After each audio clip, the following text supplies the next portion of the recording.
Estamos em contato mais uma vez com a doutrina espírita, com o Evangelho de Jesus, e com certeza Ele está presente conosco aqui agora, que a gente possa aproveitar a oportunidade desse envolvimento maior, junto aos nossos benfeitores, junto àquelas pessoas que nós amamos, junto a Jesus. A gente vai refletindo, e a lição de hoje, a gente continua falando sobre indulgência, onde o capítulo fala sobre os bem-aventurados que são misericordiosos, e a gente vai identificando como a gente ainda tem dificuldade em sermos indulgentes com as pessoas. A gente ainda é muito preso em fazer o contrário, e muitas vezes não entendemos o que é a indulgência. Ele esclarece para a gente que a indulgência é a gente ter um olhar de misericórdia com o nosso irmão. É a gente olhar para aquela pessoa que está passando por um momento difícil, por uma aflição, por uma dificuldade, cometendo algum ato errado, que a gente julga estar errado naquele momento, e a gente, ao invés de criticar, condenar, difamar, a gente tenta fazer alguma coisa para ajudar com aquela pessoa. Ao invés de a gente fazer alguma coisa assim de ruim para aquela pessoa, a gente vai tentar amenizar a situação. A gente vai tentar apaziguar os ânimos no momento de conflito, por exemplo. E aqui quando ele fala, o homem verdadeiramente bom procura elevar o inferior aos seus próprios olhos, diminuindo a distância entre eles. Uma característica da indulgência. A gente tem a característica de fazer o quê? A gente aproxima sim as pessoas de nós, a gente muitas vezes quer aproximar as pessoas de nós, mas para a gente ter um domínio sobre elas, para a gente ter o controle da situação e para as pessoas fazerem aquilo que a gente quer que as pessoas façam. Mas aqui ele está convidando a gente a ter esse olhar de carinho com a pessoa, reconhecendo os erros dela e aproximando sim de nós, e nós nos aproximando dela, mas para ajudar a pessoa, e não para ficar apontando o dedo e nem dando sermão, que é uma coisa que a gente adora fazer, é dar sermão nas pessoas. A pessoa nos dá um motivo qualquer, ela comete um equívoco na vida dela, e esse equívoco é algo que a gente se apoia para toda hora estar lembrando. O momento que a gente estiver estressado, o momento que a gente estiver com raiva, o momento que a gente estiver com problema, a gente vai lá naquele ponto e traz esse ponto à tona, para a gente poder o quê? Botar a pessoa para baixo, para a gente se sentir por cima, para a gente se vingar, para a gente dar o troco na pessoa. E o homem bom, como ele coloca aqui para a gente, que tem já esse potencial mais desenvolvido, que já está num outro momento, ele não procura fazer isso. A pessoa indulgente, ela faz o contrário. Ela faz o contrário.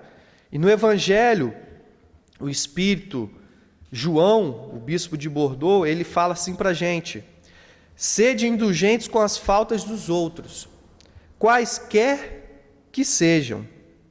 Julgai com severidade unicamente as vossas ações. Ou seja, não importa o que o outro venha fazer comigo ou com outra pessoa, nós devemos ser indulgentes com ela, seja o que ela venha fazer, qualquer atitude que ela tenha feito. Que esse rigor, que esse olhar mais severo que a gente tem para com as outras pessoas, que a gente não tenha isso com os outros, mas que a gente tenha conosco. Que a gente olhe para si e a gente identifique aquilo que a gente está fazendo de errado, aquilo que a gente está pensando de ruim, aquilo que a gente está sentindo que não é bom, e a gente tenha esse rigor conosco. Porque o primeiro ponto, eu não vou mudar o outro, eu não posso mudar ele, eu não posso mudar a outra pessoa. Segundo, eu não tenho essa autoridade que eu acho que eu tenho. Eu não tenho essa autoridade. Por quê? Se eu for para o terceiro ponto, que é o investigar a si mesmo, que é o olhar para dentro de si, eu vou identificar que eu tenho muito mais dificuldade do que a outra pessoa, que eu tenho igualmente defeitos assim como ela tem. Então, eu identificando esses meus defeitos, bem provavelmente, se eu estiver na proposta de ser um homem de bem, se eu estiver na proposta de seguir Jesus, se eu estiver na proposta da renovação, eu não vou ficar dedicando meu tempo a pisar em cima da outra pessoa, mas sim dedicar o meu tempo e os meus esforços para vencer e domar essas más inclinações que eu trago. Por isso que ele fala, olha, sede indulgentes com qualquer dos erros, qualquer dificuldade que as pessoas tenham, e seja rigoroso com vocês. Mas esse rigor não é o rigor que vai nos prejudicar, mas o rigor do Evangelho, o rigor que eleva, o rigor que impulsiona, o rigor que muda, e não aquele que vai se autoflagelar, que vai se autodenegrir, que vai se automachucar. Não é esse, porque Deus não quer o mal para os nossos, que a gente faça o mal para os nossos irmãos, mas também não quer que a gente faça o mal para nós mesmos, porque às vezes a gente confunde isso.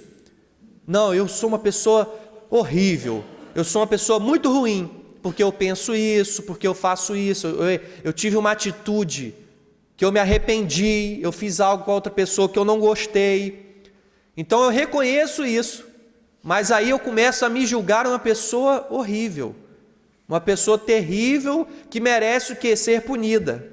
Aí eu autopuno a mim mesmo, e isso também não é bom, isso também não é saudável, e Deus não quer isso de nós, Ele quer que a gente reconheça e tenha uma postura diferente de vida. Julgai com severidade unicamente as vossas ações. O Senhor será indulgente convosco, assim como usardes de indulgência para com os outros. Aqui ele está falando aquela lei que nós conhecemos, que aquilo que a gente faz, a gente recebe. Aquilo que a gente fala, a gente atrai para a gente. Aquilo que a gente pensa, a gente também está construindo ao nosso redor esse pensamento. Então, se eu sou uma pessoa que eu sou muito rigorosa com as outras, se o mínimo detalhe que a outra pessoa erra, se o mínimo defeito que o outro tem, eu já cobro, eu já exijo, já é motivo de eu ficar em cima da pessoa. Se eu sou assim, a lei também de Deus vai se comportar da mesma maneira comigo. As coisas ao meu redor vão acontecer dessa maneira. Vão surgir pessoas na minha vida que são rigorosas, pessoas que vão ver meu defeito e vão me difamar, pessoas que vão identificar as minhas atitudes mínimas que eu fizer de errado e vão exigir de mim. E muitas vezes eu mesmo não vou conseguir conviver comigo mesmo, porque eu construí uma ideia de que os outros têm que ser perfeitos, e eu começo a perceber que eu não sou perfeito, então eu não consigo viver comigo mesmo, porque eu vou identificar tantos erros, que eu vou ficar enjoado de mim mesmo, porque eu não consigo ter esse olhar carinhoso de misericórdia com as pessoas.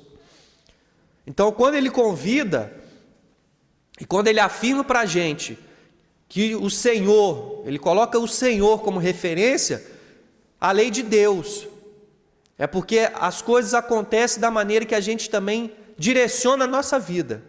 Agora, se eu sou manso, se eu sou brando, se eu, diante das situações da vida, eu procuro movimentar um pensamento mais tranquilo, de paz, de harmonia, de compreensão com os meus irmãos, a lei também vai se comportar assim comigo. Porque eu também vou, nos momentos de erros e de dificuldades, eu vou sentir um acalento, eu vou sentir um fortalecimento na minha vida. Por quê? É o que eu estou fazendo, é o que eu estou procurando fazer no meu dia a dia. Então as coisas também vão se comportar dessa maneira.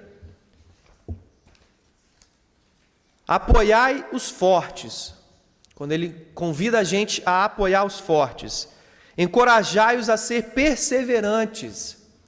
O forte que ele está falando aqui são aquelas pessoas que perdoam, são aquelas pessoas que são pacíficas, que são pacientes, que são tolerantes, que já não estão mais criticando as outras, que já estão tendo uma conduta diferenciada dos demais.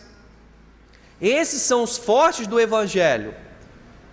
A ideia de forte que nós temos na sociedade, na vida, é diferente dessa. Mas aqui é unicamente, esses são os fortes. Porque o que acontece? Quando a gente vê uma pessoa que é mansa, que é mais tranquila, que tem uma certa facilidade ou tem um esforço maior em perdoar, em ser mais tolerante, em ser indulgente, a gente tem muitas vezes uma crítica com essa pessoa. Ah, mas aí você já está sendo bobo demais. Não, mas isso aí também já é demais. Você não pode ser assim. Você tem que ser diferente. Ou seja, a gente tenta desmotivar a pessoa a ser mansa, a ser tranquila, a ser paciente, a ser tolerante. A gente desmotiva as pessoas. Mas é um teste também para ela, e para nós também, porque muitas vezes somos nós que estamos nessa situação. Porque se já estamos com essa certeza e essa convicção, a gente precisa passar pelo teste. Então, quando ele convida a gente a apoiar os fortes e a incentivar eles a perseverarem, é nesse sentido. Porque muitas vezes desperta em nós a inveja. Porque nós sabemos que a gente deve proceder da mesma maneira. Mas como a gente não consegue ter aquela atitude, aquele ato, a gente se sente rebaixado, a gente se sente incomodado com a situação. Então a gente quer fazer com que o outro esteja do nosso lado. A gente quer aproximar a outra pessoa de nós, mas não como homem bom, mas como homem perfeito, que quer aproximar o outro para ele ficar inferior igual a nós. Para a gente não sentir esse incômodo, para a gente não sentir essa dificuldade, que na verdade nada mais é do que um convite a renovar a nós mesmos, um convite a dar um passo mais adiante. Mas não, queremos ajustar o mundo à nossa maneira, queremos ajustar os outros à nossa maneira. Então a gente molda as coisas, a gente constrói coisas, a fim de que esteja da nossa maneira. Mostrai-lhes a bondade de Deus, fortificai os fracos, mostrai-lhes a bondade de Deus. Os fracos aqui somos a maioria de nós, que somos aqueles que ainda não perdoamos, que ainda não somos indulgentes, que ainda não toleramos, que ainda não somos pacientes. Então, quando ele fala para fortificar os fracos, olha, faça como Jesus, diante de uma ofensa, diante de alguma dificuldade, oferece a outra face, a face do amor, a face do Evangelho. Ofereça isso, porque é assim que você vai estar ajudando os mais fracos. Porque se a gente entrar no duelo um com o outro, medindo força, para ver quem fala mais alto, para ver quem é melhor, para ver quem tem mais autoridade, para ver quem manda, a gente não vai estar fazendo nada de especial.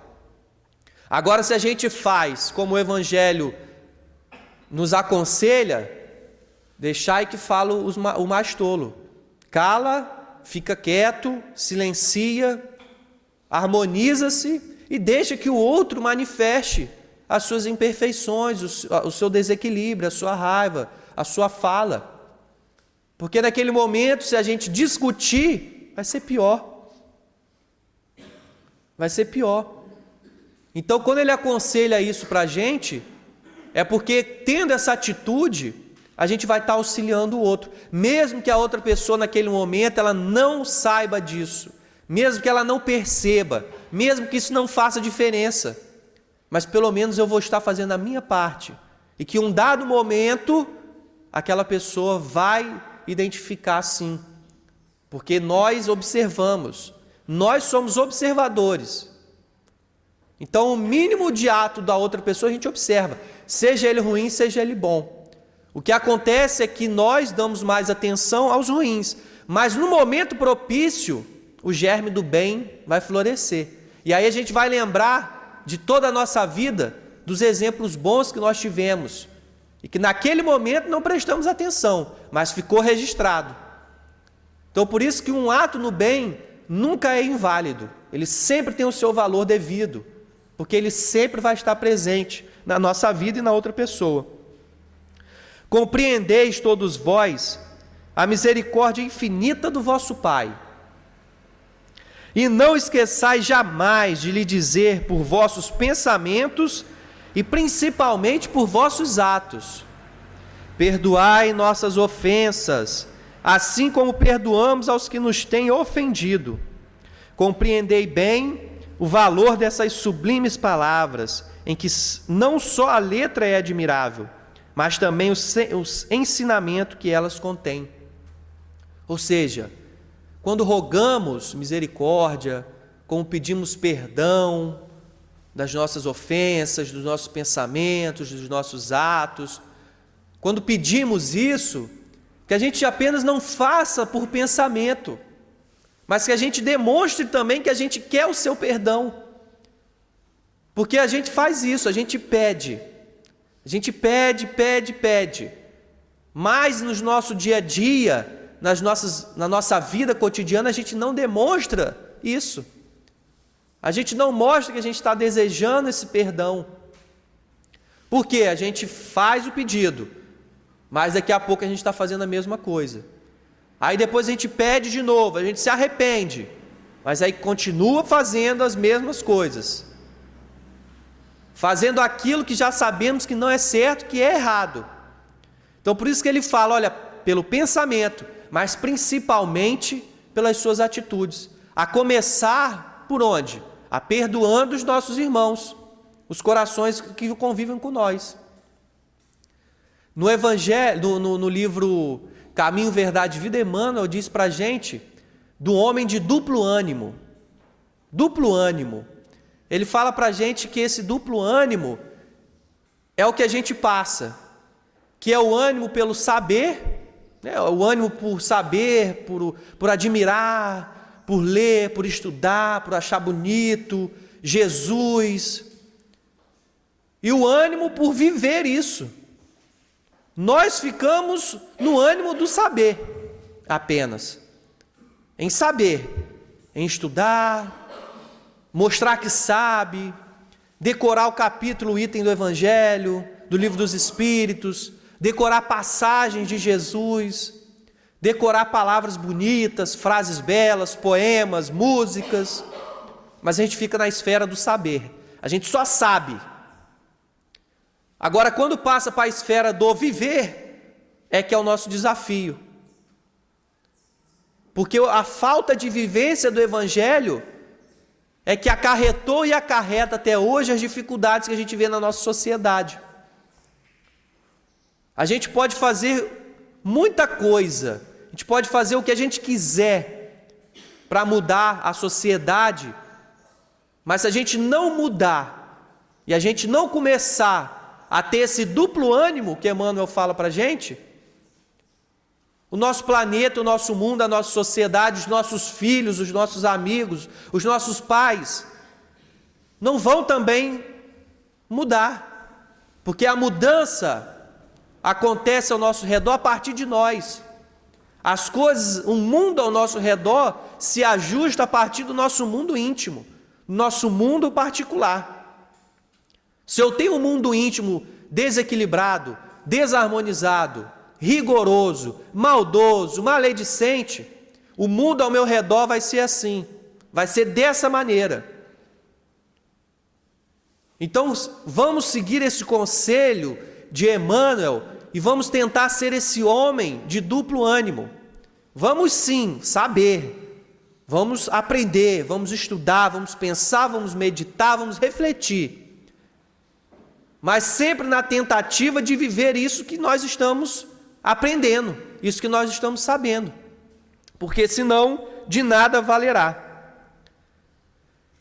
Rogando perdão pelos vossos erros, pedis a Deus o favor das suas graças para não voltardes a cair, a força necessária para entrar em contato, para entrar em novo caminho, um caminho de submissão e de amor, no qual podereis unir a reparação ao arrependimento. Então aqui ele está mudando o conceito de perdão para a gente. Porque qual a ideia de perdão que a maioria de nós fazemos ainda? Eu vou lá, me redimo, peço desculpa, peço perdão e estou limpo, estou livre, não tem mais problema. E não é assim que funciona. Não é assim que funciona. Não é o fato de nós nos arrependermos apenas. Como ele fala aqui, quando nós pedimos perdão a Deus, nós devemos pedir força para não cairmos novamente, para não fazermos novamente aquele ato que nós nos arrependemos. Não é apenas, Deus, esqueça o que eu fiz, esqueça. Mas aí nós não teremos mérito nenhum. Ele vai esquecer, mas e aí? Eu vou continuar fazendo a mesma coisa e daqui a uma semana eu peço perdão de novo, daqui a outra semana eu peço perdão de novo e fico assim. Mas não mudo em mim aquilo que me fez cair, aquilo que me fez errar. Então o perdão é uma oportunidade que nós temos e sempre teremos, porque Jesus fala que perdoaremos 70 vezes 7, ou seja, infinitas vezes. Quantas vezes for necessário nós vamos perdoar. E nós também receberemos esse perdão. Só que com uma condição, na medida que eu perdoar o outro. Essa é a condição. Mas esse perdão é para a gente se redimir. É para a gente se arrepender sim, mas reparar o nosso erro. Reparar. Nós estamos na encarnação para a gente refazer caminhos. E para refazer caminhos, nós temos que ver os caminhos errados que trilhamos a cada momento. A cada dia, a cada hora, a cada instante, nós fazemos escolhas de caminhos. Que caminho eu quero seguir hoje na minha vida? O meu dia hoje, que caminho eu quero seguir nesse dia? Eu vou escolher qual caminho eu quero seguir. Amanhã eu posso escolher outro caminho, depois de amanhã outro caminho, e assim eu vou fazendo. O caminho eu escolho a cada instante. Caminhos bons, caminhos ruins. Caminhos que me fazem felizes e caminhos que me fazem tristes. Então eu tenho que reconhecer as escolhas que eu faço, as dores que eu sofro hoje, que é a consequência da escolha de ontem, para que eu possa me arrepender, para que eu possa reparar esse erro e tentar não cair novamente nele. E é esse esforço, e é essa luta que vai me fazer ser um homem de bem, que vai me fazer ser uma pessoa diferente. Porque é quando eu sinto a dor, quando eu sinto ali na pele a dificuldade, é que eu aprendo. Quando nós somos muitas vezes rigorosos com as outras pessoas, e alguém vem falar com a gente, muitas vezes a gente fala, não, mas eu não sou, eu só sou firme porque tem que ser. Mas aí quando a gente passa por uma situação, que é nós que estamos sendo cobrados, que é outra pessoa que está sendo rigoroso com a gente, que muitas vezes a gente saiu de casa triste, sofrendo, com dificuldade, preocupado com várias coisas, com o emocional um pouco abalado, meio triste no dia, e a gente encontra essa pessoa rigorosa, que não vai ter um olhar de misericórdia comigo, que não vai ter um olhar carinhoso comigo, é nesse momento que eu aprendo, é nesse momento que eu vou me colocar no lugar do outro, porque eu estou sentindo ali a dificuldade. Então eu começo a perceber que o outro tem uma vida emocional, o outro tem os seus desequilíbrios, o outro tem uma família que pode estar também passando por alguma dificuldade, o outro trabalha, o outro tem responsabilidade, e que esse monte de informação pode estar fazendo com que aquela pessoa tenha aquela atitude. Então, ao invés de eu ser rigoroso com a pessoa, ao invés de eu ser crítico, ao invés de eu ser maledicente, eu vou tentar identificar o que eu posso fazer para ajudar aquela pessoa naquele momento. Qual pessoa? O nosso próximo. O próximo que estiver o mais próximo de mim. O meu irmão, assim como eu. É isso que ele aconselha para a gente. Quando perdoardes aos vossos irmãos, não vos contenteis em cobrir os seus erros com o véu do esquecimento, porquanto frequentemente esse véu é muito transparente aos vossos olhos. O que ele está falando? A gente diz que esquece, mas a gente não esquece. A gente diz que perdoa, mas não perdoou. Então o que ele está falando para a gente é para a gente não ficar preso nisso, mas a gente fazer o contrário. Juntamente com o perdão, oferecei-lhes o amor. Fazei por eles o mesmo que pedis a vosso Pai Celeste para fazer por vós. O que nós vamos fazer? Vamos tentar dar o suporte para essa pessoa. Se a pessoa nos ofendeu, a gente vai orar por ela. A gente vai pedir a Deus que auxilie ela. Se a pessoa está numa situação de estresse, de raiva, de revolta, ao invés da gente ficar falando que fulano está assim, a gente comenta com todo mundo, a gente vai tentar vibrar com aquela pessoa. Se a gente tiver uma intimidade, se a gente tiver uma proximidade com a pessoa, vamos, sem querer saber o que está acontecendo, mas vamos conversar, para tentar acalmar, para tentar deixar a pessoa mais tranquila. Porque é assim que os nossos mentores fazem com a gente. É assim que os espíritos amigos e benevolentes fazem conosco. Quando eles estão do nosso lado, eles estão tentando nos ajudar. Eles não estão ali tentando nos afundar mais do que nós já estamos. Então a indulgência, gente, essa palavra que tem uma aplicação tão grande na nossa vida, que a gente cultive ela no nosso dia a dia, no trânsito, no trabalho, em casa, no shopping, nas compras do supermercado, em qualquer lugar. Não vamos ficar olhando para as pessoas e julgando as pessoas. Ao invés de julgar, vamos sempre ter um olhar, não, a pessoa deve estar com problema, não, ela deve estar com dificuldade, ela deve estar passando por uma situação difícil. Vamos vibrar com essa pessoa, porque é assim que a gente constrói um mundo novo dentro de nós. E a gente vai sanando esses sofrimentos e essas dores que nós trazemos conosco. E essas dores, esses sofrimentos, são devidos a esse olhar maldoso que ainda temos, que faz com que a gente tanto sofra, que faça com que a nossa consciência esteja tão pesada e a gente não consiga viver em paz.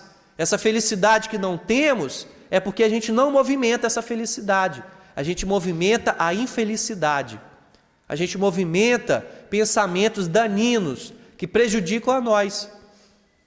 Então que Jesus seja sempre o nosso espelho, que Jesus seja sempre o nosso guia, o nosso modelo, para que a gente tenha um caminho correto a ser seguido, para que a gente siga verdadeiramente o seu evangelho, para que a gente realmente seja esse homem bom que o evangelho coloca para a gente. E lembrando, a gente vendo uns vídeos de Chico, a gente lembrando as pessoas quando se aproximavam dele. As pessoas se aproximavam de Chico e se emocionavam perto dele. Era o fato de chegar perto de Chico, se emocionava. Por quê? Era toda indulgência. Ele via sim, percebia as nossas chagas morais, mas ele não manifestava nenhum pensamento e nenhum sentimento de discriminação, de julgamento, de condenação. Nenhum. Então as pessoas sentindo esse acalento, sentindo esse abraço amoroso e carinhoso, elas se emocionavam. Porque no nosso dia a dia a gente não encontra isso. Então ao chegar próximo daquela vibração de amor, as pessoas se emocionavam. E assim também, numa escala muito maior, era Jesus. Jesus. Por isso que no Evangelho a gente tem tanta narração da multidão que seguia Jesus. Por quê? Era um preenchimento para a alma, que nós não tínhamos e ainda não temos, não sabemos movimentar. Claro que se nós nos aliarmos com o Evangelho e com o trabalho no bem, nós vamos encontrar esse preenchimento, mas a figura do Mestre ali, e a vibração dele ali conosco, preenchia as almas no seu vazio, nas suas imperfeições, nas suas dificuldades. Então que nós também possamos ser assim, que a gente se esforce para ser dessa maneira, e a gente vai chegar lá, porque o nosso objetivo, porque o nosso destino é sermos esse homem de bem, esse homem que nós temos como modelo Jesus, que Ele nos guie, nos proteja, que nós tenhamos então um ótimo dia e um ótimo final de semana. Que assim seja, graças a Deus.